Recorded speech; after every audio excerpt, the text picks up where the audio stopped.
education, reproductive rights, all other issues than our neighbors. So I want this to be a place where people want to work, study, live. So hopefully I can make things better.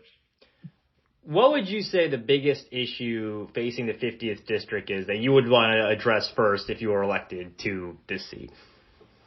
Well, I think public education is a huge part of my platform, and it's a big part for Boone County.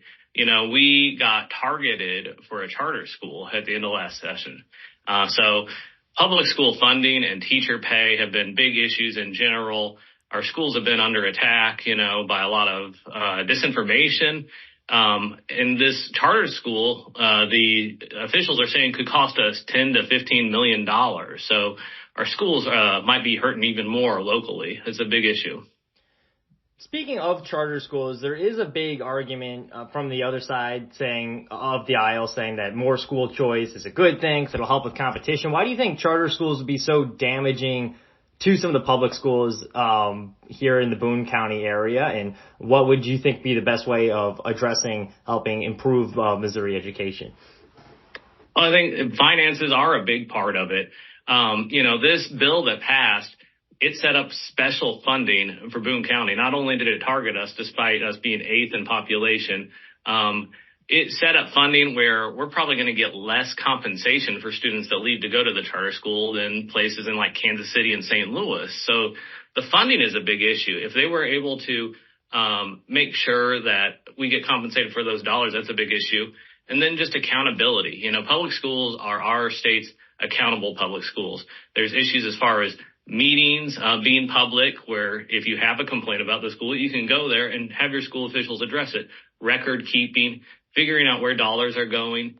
Those are all issues where really public schools draw criticism because they're open, they're transparent. We're not going to know what the problems are as easily in charter schools. What would you say your biggest funding priorities would be, your spending priorities, or maybe it's cut somewhere, like on financial side, where would your biggest funding priorities be if you were elected? I think public school and teacher pay are big ones. We really do have social service problems across the board. We are one of the lowest in the nation as far as what we spend per person. We're down near the bottom in healthcare spending. We're down near the bottom in social service spending across the board. I mean, how you fix that is going to be tough. I think that for me, you start with sales tax, and because that's going to help the most people. So things like food, things like childcare, where lots of people have need, and it's going to help lots of people. You cut taxes there, and what does that mean? Well, we're already towards the lowest end in income and corporate taxes, around the bottom 5 for that. So maybe hold off on some of those Kansas Brownback style tax cuts for people that need it the least. But social services across the board is mental health, drug rehab, all of that needs help, honestly. So there's a lot of places you can choose to help. Speaking of social services, homelessness is another issue that has been talked about a lot in Boone County. I know it's not even just an issue here; it's across the U.S. Do you have a plan, or how you would like to see Boone County address that issue, whether it be more affordable? I know affordable housing is kind of a hot button word, but how would you like to see homelessness be tackled, or at least addressed in mid-Missouri? Right. Homelessness is a huge problem, and I think that it starts with making sure there's not an irresponsible tax cut, like cutting income taxes entirely and losing another $10 billion. But you have to find a way to get affordable housing. One thing that there's been some emphasis on is giving people tax credits for saving for houses, so you can increase that type of thing. Making sure there's shelters. There's social services issues. Our nursing home are being overused. There was just a federal justice report saying that we need more of these intermediary services, so that for guardianships, we don't just toss everybody in a nursing home. So there's intermediary services that try to find people jobs, try to get them set up and going, try to make sure they're on social services if they qualify for it. Help people get their mental health services set up. Those types of things would help. There's practical things too. Land banks help clear out title and help repair places when they're abandoned, and so you can get property up and moving again. There's really a whole lot of areas we could improve in.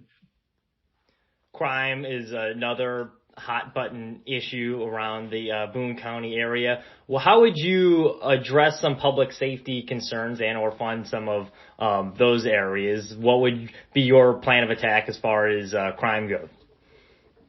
Yeah, as far as crime goes, it's an overlap with a topic like homelessness, really, because there's a lot of different factors that go into it. I mean, poverty is a huge one.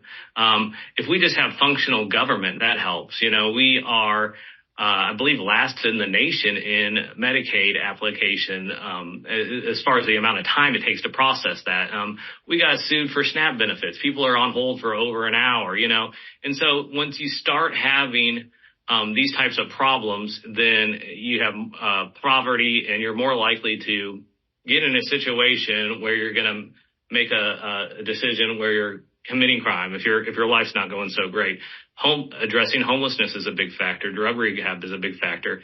Guns are a big factor. You know, we've got some of the most irresponsible gun laws in the nation. There's lots of little ways we can improve it with closing loopholes in background checks, safe storage laws, red flag laws, things like that. Not taking people's guns away, just more responsible laws that are in line with some of the other states around us.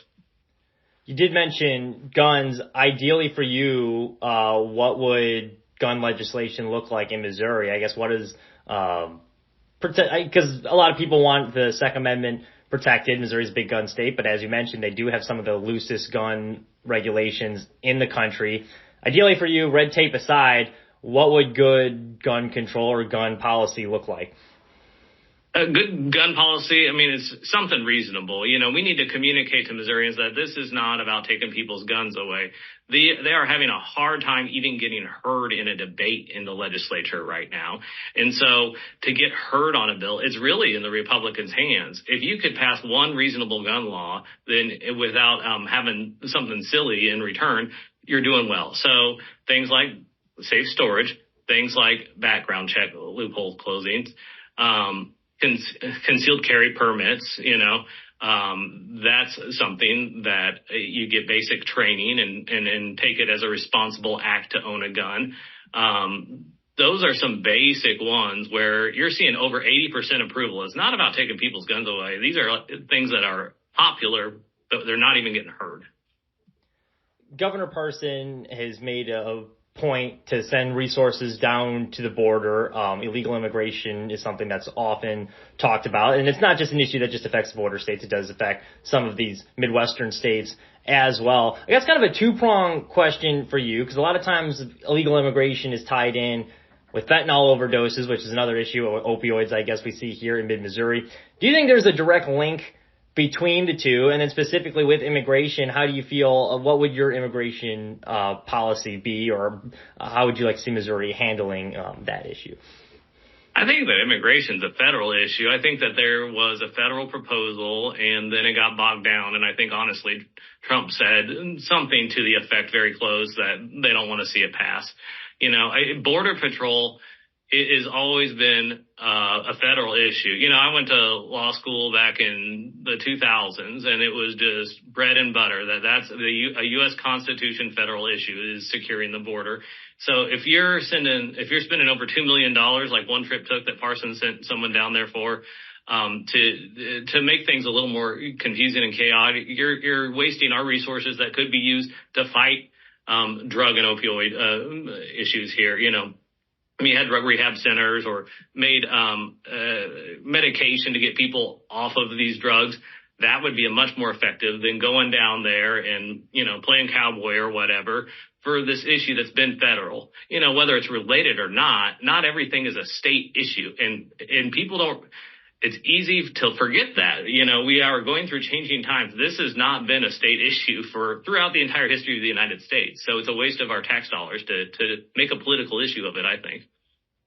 Specifically with some of like the opioid crisis, I guess would that just kind of go into what you're talking about earlier, is funding some more of those resources for that, or how would you handle some of the fentanyl deaths and opioid issues that we've been seeing specifically here in mid-Missouri? Right. I mean, I think that if you have prosecutors who are going after drug dealers, that's good. These are criminal acts in the end, and so you have a responsible judicial system. I do criminal law is one of my areas, and you need good prosecutors who are willing to enforce laws. But yeah, you need rehab. We've got drug courts here in Boone County, along with mental health courts that have been recognized across the state. And if you get people not addicted to these anymore, if you get them to treatment, then that's going to save you so much more money in the end. So that type of thing, and then just having just a basic functional social network, supportive services where people can get housing, treatment, can apply for food stamps and things without being denied a benefit. They're going to fall into drug abuse less often. It's not a direct approach, but it would help in the end if we had a functional social net, services net. In 2022, the courts overturned Roe v. Wade. Where would you like to see Missouri stand as far as that abortion issue goes? We need to get every single voter out in November, and we need to pass this reproductive rights amendment. Only 22% of people last I saw supported these trigger laws that don't even have exceptions for rape or incest. So we need to pass this amendment. I assume that the 380,000 signatures are going to be approved, and it's going to be on there. And that's where I want to see it. And from there, we need someone to protect those rights. If the legislature is going to come and try to play politics with it and put limits and silly artificial barriers to people on their rights, then hopefully I can argue at the forefront in the legislature to show that these types of laws are going to be struck down by a court. We don't need to bother with them in the legislature. Finally, I'll leave the floor open to you. Is there anything that we might not have touched on that's an important issue to you, or anything you just feel that would be important for people to know about you or your campaign? Yeah, I think that one of my big issues I've liked to focus on is gerrymandering. A lot of people know that when they made U.S. congressional districts, they gerrymandered Columbia right down Broadway. That got me interested in that. Part of the thing as far as the state legislative goes is there's a mathematical formula to it, and they raised it to 15%, and the courts agreed that allows severe gerrymandering. So adjusting that and having a mathematical solution to gerrymandering would be great for democracy. It's something I've tried to draw attention to. But in general, I think as an attorney, I'm going to go down there if elected and try to focus on all kinds of issues. I'm not there to represent one interest group or one person, one type of profession. I want to go down there, try to get to the bottom of these problems and make a functional government across the board. Well, thank you again for your time today, and best of luck to you in your campaign. All right. Thank you very much. I appreciate it.